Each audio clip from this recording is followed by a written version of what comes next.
Welcome to the series where I test out money-making methods from the OSRS Wiki. Feel free to leave suggestions on which moneymaker you'd like to see next. And also, if you didn't already know, I have a nice playlist that I've created that has all of the previous moneymakers that I've already tried, so go ahead and check it out if you haven't already. With that being said, let's get into the video.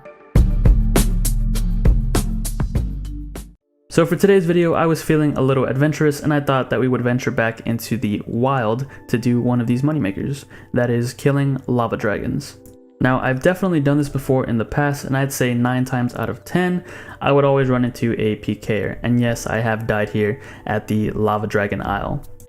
It is definitely a popular part of the wild for PKers, so in this video I will try using some of these skill total worlds to see if we can kind of alleviate some of those PKers. I will also be trying out the crossbow here to see how good it is at the lava dragons. Normally whenever I would go for kills here, I would use items such as the Trident of the Swamp. I'd also say that it is very important for you to have the hard wilderness diary done before attempting to do this moneymaker.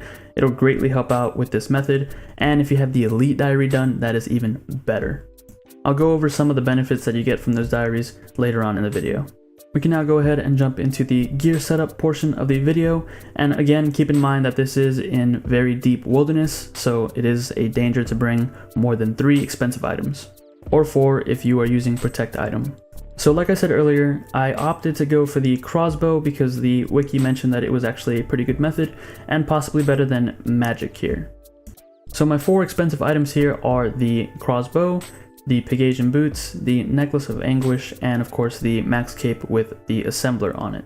As for the other items, I'm bringing very cheap items such as black d'hide all around. I'm also bringing some diary rewards, the Rada's Blessing 4 in my ammo slot, and the Explorer's Ring 4 in my ring slot. And the ring is just to give me some stamina. If you don't have this ring, then feel free to bring a stamina potion because you might need it. If you get teleblocked, then you need to run away a far distance. As for the prayer scroll, that is simply to boost my prayer, and it'll just let my prayer last longer. And then for the head slot, I am wearing the Archer's Helm. As far as food goes, I am bringing 3 Cerebrews, 1 Super Restore, 2 Sharks, and 2 Crombons just to combo eat if I do get in danger. You really don't want to bring a full inventory of food because you will need the inventory space to carry some of the loot that you get from the lava dragons, but I suppose if you want it to be extra safe, you could bring a full inventory of food and then just fill up your looting bag, but you will be banking a lot more with that method. Now, as for getting here, I will throw up a map right now on the screen so you can see some of the methods that you can use to get to this place. Me personally, I was using a games necklace to teleport to the Corp Cave and then running north to this area across the shortcut. This was actually my first time using this method of transportation. The other times that I would do this as a Slayer task or just for money, I would actually teleport to Anakarl and then run east and then run south to this spot. But that is, I'd say, more dangerous because you're in deeper wild, and in Anakarl there can be teams there at sometimes. Speaking of teams, all the times that I've been attacked here in the past has been from teams. There's never been one singular PKer who decides to attack me. It's always at least 2 or 3 people, but most of the time, for whatever reason, teams like to hang out around here. I guess it's a popular PKing spot, and it is multi, and if you don't have the shortcut to the south that you see right there highlighted in green, it's pretty much game over because you'd have to run north out of the area and then run around the entire area and then just run south until you hit level 30. And if you're teleblocked, then I don't know what to say. And speaking of being teleblocked, right here is whenever I encountered my first potential PKer. I had a looting bag full of loot, my inventory was full of loot, I was close to leaving the area and I saw the white dot fly in and I immediately logged out. Now that I'm watching the video back, it looked like that was a clue scroll hunter, but still, with all of the past experiences that I've had here and the fact that I had a full inventory and looting bag, I was not ready to lose everything, so I just simply logged out. I then decided to hop worlds. I looked for a 2k total world, hopped to it, logged in, and I was just going to continue running south. And to my surprise, as soon as I logged in, there was a PKer on this world as well. So this just goes to show you that the 2k total worlds are not always the safest worlds. Sometimes that's where the best PKers are hiding and looking for prey. So I'm running south and there he is right there. And I did not want to get teleblocked in 30 wild, so I decided to log out once again. Better safe than sorry. I think around this point I had around 400 to 500k in just loot. That's not counting all of the gear that I would have dropped and of course the ether from the crossbow. But thankfully we managed to make it out of there with our lives and our loot. And I went right back to the area to finish off this 1 hour of killing the lava dragons. So going back to why the wilderness diaries are important for this moneymaker, the hard diary is, at the very least, I'd say that's the one that you want to get. You don't really need the elite diary, but it would help as well. But the hard diary, that one gives you 50% more lava shards per lava scale. The diary also allows you to use the shortcut to the south that you see there, which is very important because that is your primary escape route, and it is also the way of getting here since I'm using the games necklace. Besides having the diary, you will also need 74 agility for this shortcut. The hard diary also lets you choose your destination when teleporting through the ancient obelisks. I don't know if you'll actually be using them during this time here at the Lava Dragon Isle. I didn't use them, but maybe if you run into trouble and you have to use them, then that could come in handy. But overall, it's just a good thing to have whenever you're in the wilderness. Now the elite diary actually notes all dragon bones that are dropped in the wilderness.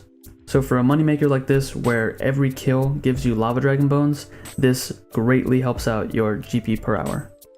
Now, before I started this moneymaker, I originally was planning on going the mage route, like I said earlier, and the mage route would just be me using the Trident of the Swamp and Xerix robes, otherwise known as salad robes.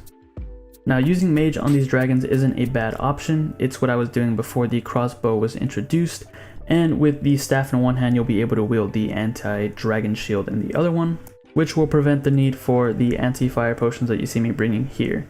I was just drinking the 1 dose there to protect me from anti-fire. It's not full protection, but it did mitigate some of the damage that I would receive if I stepped too close to a dragon. Now, since you're going mage, you can bring an occult instead of an anguish, or even a glory. A glory provides nice stats, and it also gives you a teleport out of level 30 wilderness. So you can use that teleport to take you to Edgeville, and it has a very close bank nearby. Since I didn't bring a glory, my 30 wilderness teleport was the royal seed pod that you see at the bottom of my inventory, and that is also helpful because it was a one-click teleport. But the bank was kind of far away, so that was one of the downsides. One item that I did not bring, but you might want to consider bringing, is the Din's Bulwark, and that you'll just use if you get attacked by PKers out in the wild.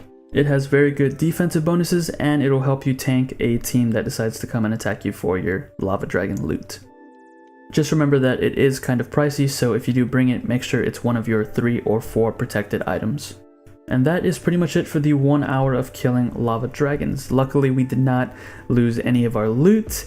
We did not get attacked by PKers either. We had some close calls, but we managed to get out, and we also left with a slice of cake.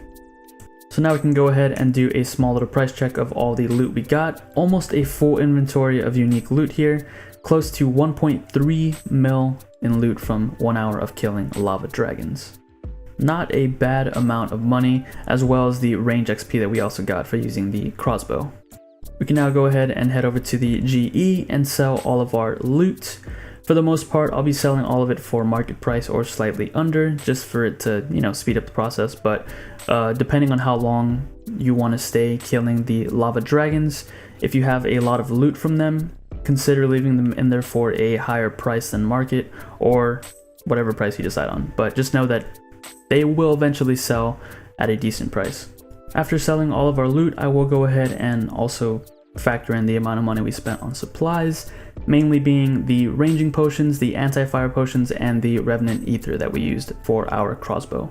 But here you can see the final price check on our loot is 1.3 mil, and the chocolate cake, I decided not to sell that. I'm gonna add that to my personal collection because who doesn't love cake? But with that being said, we can now jump into the next screen and figure out the total profit from the 1 hour. So if we subtract the total cost of supplies, which was 291,162 GP, from the total amount of money that we made, which was 1,318,460 GP, we get a grand total profit of 1,027,298 GP. So just over 1 mil profit from 1 hour of killing these lava dragons in the wilderness. That is not bad at all, and according to my calculations, if they're correct, we got around 69,000 range XP and 23,000 HP XP. I just want to say thanks for checking out the video, and if you did enjoy it, please consider giving it a thumbs up and possibly a subscription, and as always, I will catch you guys in the next episode.